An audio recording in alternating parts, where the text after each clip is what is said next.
It was raining last night before it started snowing, and so just wanted to see if putting a bit of tape on it would stop it from completely filling up with water.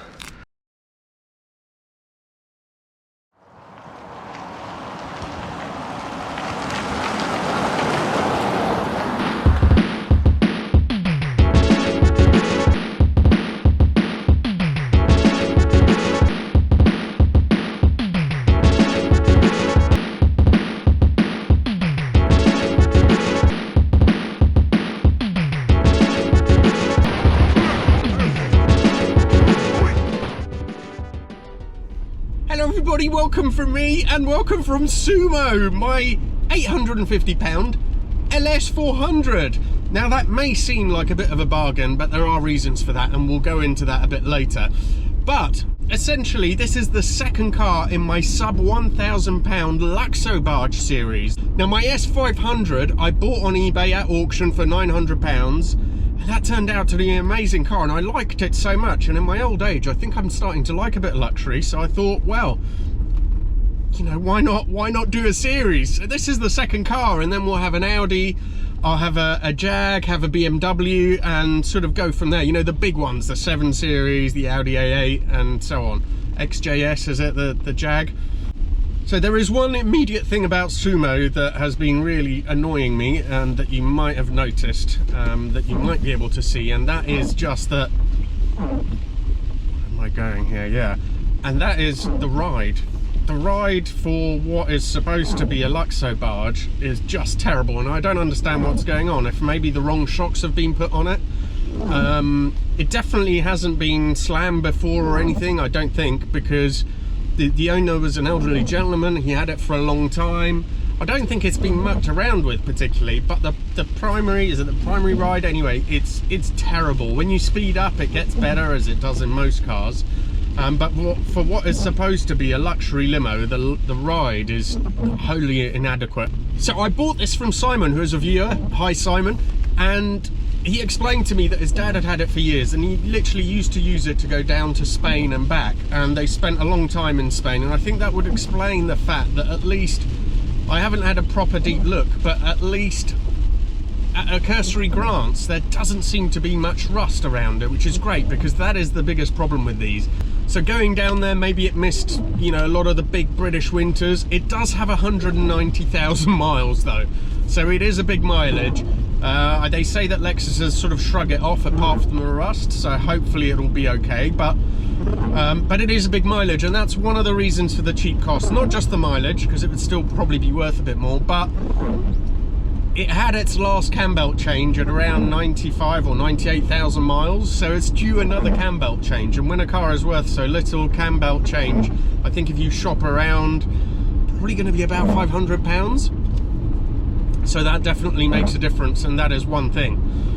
Apart from that, there is another issue, and that is that there is water coming into Sumo. Don't know exactly how. This door was hit at one point when the original owner was sort of reversing, I think. Anyway, he replaced it with a second-hand door, and Simon said that since then there has been water getting into the driver's side footwell, and there is a little bit definitely there.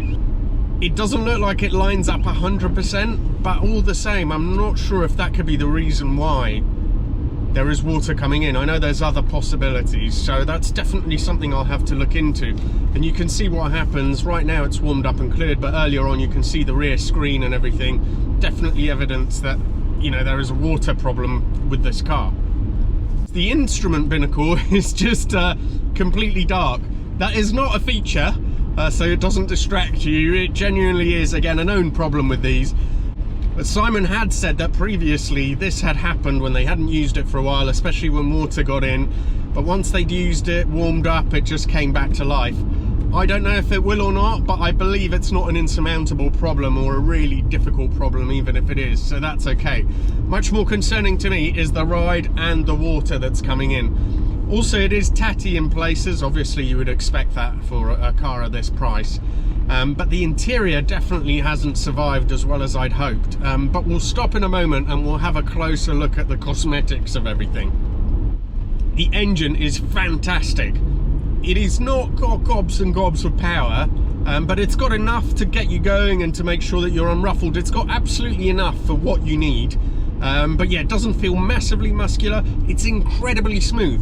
When these first came out, the feeling was generally from the mass manufacturers, from Mercedes, from Jag, that the only really refined engine you could get, the most refined, was a V12, and there's nothing that could approach it in terms of primary refinement. Naturally, that might be the case, that it is self-balancing, but let me tell you, this V8 is absolutely incredible what they did with it. It is so smooth, so creamy smooth. The gearbox is amazing. And when they first came out, the British press were absolutely amazed by it. The refinement was just leaps and bounds ahead of the big BMWs, the big Mercs, all that kind of stuff. That wasn't just the mechanical refinement, apparently it was also the ride, although I haven't been able to experience that with Sumo at the moment, because it does, to me it seems like it rides really dreadfully. As I mentioned, there's a bit of wear, but also one of the things that they were criticised for at the beginning was with the interiors. Now, the quality definitely feels there. They're very well put together and the materials are generally pretty good, but it just doesn't feel like a real top-line luxury car. I think in particular, this sort of black center console there, it's just a bit lacking. And indeed, when they updated this with the LS400, which I think was in 2000, that was one of the things they changed. They put more wood in it and so on, and just made it feel a bit more luxurious.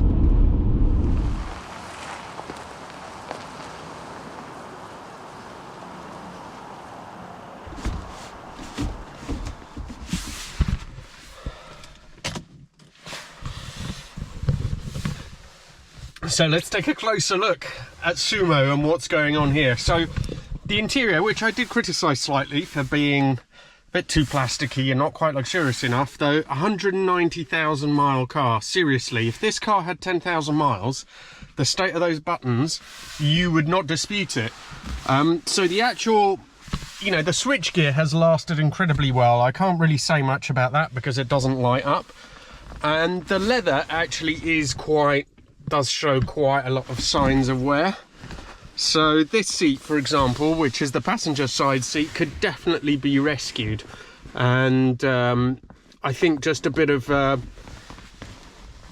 reconditioning on that leather and it will look great. There's a tear, unfortunately, right at the back there, which is very unusual for the back seats, but apparently when he used to go to Spain, Simon's dad literally used to cart so much stuff down and a lot of it in the back, so we think that tear is probably from something he was transporting. But everything else, as I said, is in great condition, a little bit of a clean, but the switchgear is great. It feels really, really nice to the touch. It's weird, some of the lights on the dash do work. It's just literally the Speedo, I think, which is the Speedo and Taco. But here, this is a real sign of wear, which is disappointing because you can't really save that. So, not sure what I can do about that. Second-hand seat, maybe, I think is the way forward. This one, I think, is just too far gone to do much about. This is, forget the dirt here, but this is where the, it's wet around here. And there's certainly little bits of signs of wetness there on that sealed part of the door, but I don't know. Could it be the door that's doing it? I'm not sure. So you can see it doesn't line up perfectly, but it's not far off. Could it be the door seal? Maybe it could.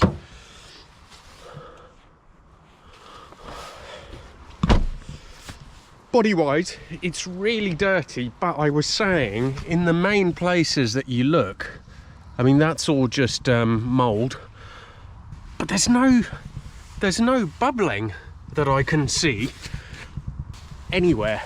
And normally with cars, Lexus LS400s of this vintage and this tired, you always find some evidence of it or fix, but doesn't really seem to be anywhere on there. Oh, hold on, here we go. Bit on the top screen there, hadn't seen that, but elsewhere, nothing around the sunroof, the rear screen, loads of moss. I mean, it really needs a clean, but generally the body looks looks like it's in really good shape. Again, I think this sill might be starting to go, but only just starting. The actual sill itself is really solid. Again, weird. So this is the passenger door, but I'm sure that gap can't be right. Something's not right there, but I have no idea what it is. Maybe it needs to go further inwards at the bottom. I don't know. But really, it looks quite clean and quite tidy. Look at the engine bay and the boot. So, okay.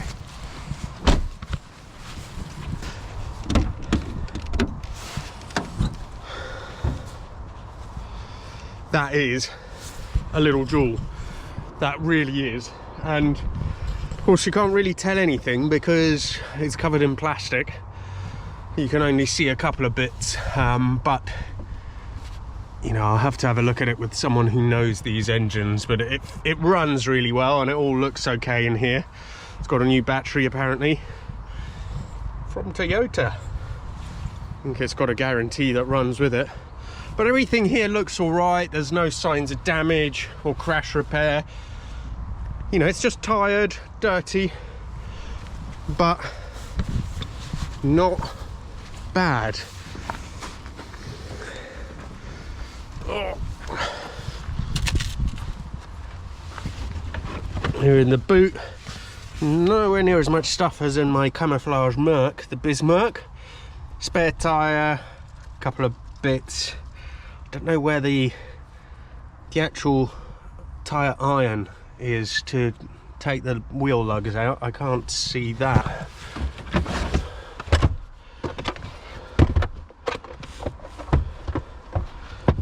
Oh, there it is. Okay, perfect. Wow, that is nowhere near long enough to get tyre lugs out. But anyway, most of the stuff seems to be there, if not all of it. So that's nice. Nice touch. I love it that it goes in a bit like a briefcase. And then there's a little release there as well. It all looks pretty tidy in here. I don't know if that's a rust spot, but whatever. It looks quite clean. Clean there as well.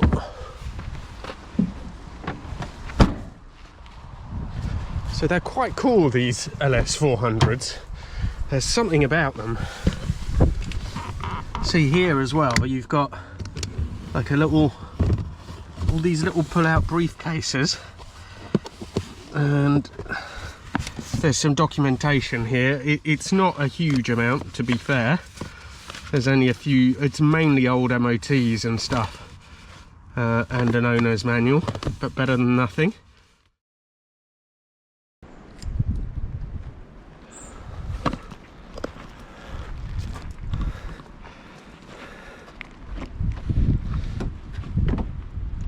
Oh, I'd forgotten. It was raining last night before it started snowing, and so just wanted to see if putting a bit of tape on it would stop it from completely filling up with water. See how bad it is today.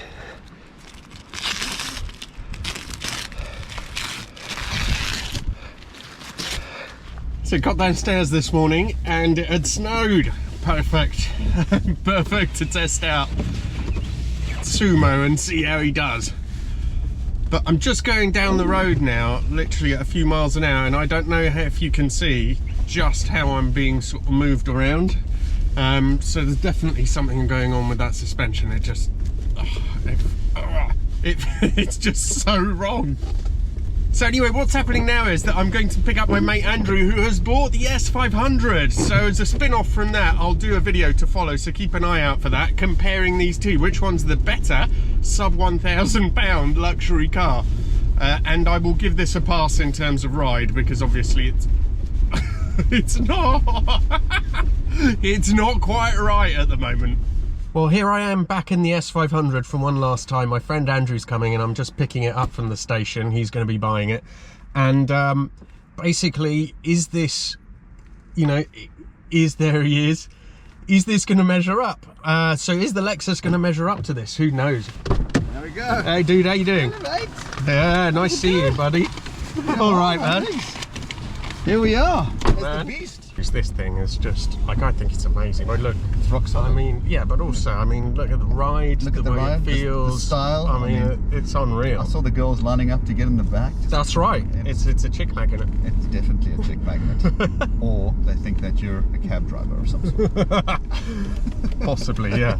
Anyway, buddy, thanks for coming to collect the car. I'm sure you will love it. I've given you all the provisos already. It will break. It will over break, and man. over. It doesn't matter that I'm your friend. I absolve myself of all responsibility for this car. Honestly, it is brilliant. So thanks very much. Thanks very much, babe. Good luck. It's a beautiful machine. Yeah, don't come back to me. No promises.